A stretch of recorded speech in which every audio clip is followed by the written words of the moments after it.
Okay, so here meron tayong isang very simple series circuit. Let's say, ito yung source natin, V total or Vs. Ito naman, we will just name it R1 and R2. Remember, ang voltage is equal to the current times the resistance.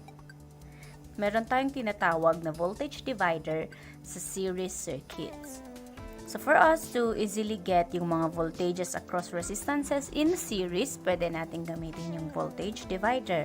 So meron tayong for two resistances, to get yung voltage drop across resistance 1, let's just call it V1 para makuha natin yan. And para makuha din natin yung voltage drop dito na V2, pwede natin gamitin ang voltage divider. So voltage division, kung alam natin yung value ng V total, pwede na natin kunin ang V1 at V2. So to get V1, the voltage across R1, i-multiply lang natin yung total voltage times yung resistance, which is R1, divided by doon sa summation ng R1 and R2. So R1 plus R2. And then here, to get V2 or yung voltage drop across sa R2, we will just multiply the total voltage times the resistance, this element, divided by the summation of the two resistances. So we now have this voltage division formula. So for example, we will just give a value. R1 is 4 ohms. R2, let's say, is 10 ohms. And then let's assume that the total voltage is equal to the total voltage now, let's say, is equal to 100 volts. So to get the voltage here without getting current, we can just use voltage division. V1 is equal to the total voltage, which is 100 volts, times the resistance here. We have here 4, and then the summation of two resistances, we have 14. 10 plus 4 is 14. This one is in ohms, this one is in ohms. Magka-cancel out yan. Kaya makukuha natin is voltage pa rin.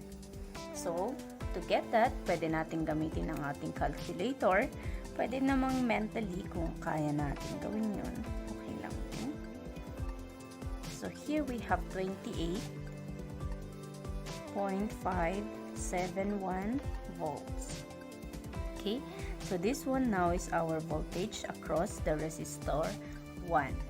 Now, let us get yung voltage drop dito sa resistor 2. So, same process, V2 is equal to 100 times yung resistance naman dito sa R2, which is 10, divided by summation pa rin, which is 14 ohms. Magka-cancel out yung ating mga units, kaya makukuha natin dyan. We have a value of 71.429 volts. Ngayon, para ma-check natin kung tama yung sagot natin, remember, for series circuits, dapat yung mga voltage drops is equal sa total voltage pag pinag-add mo. So, in series circuits, the total voltage is equal to the summation of all the voltage drops across the resistances in series. So, we get 100 volts yung inassume natin na source voltage natin. So, V1 is 28.571 volts plus 71.429 volts.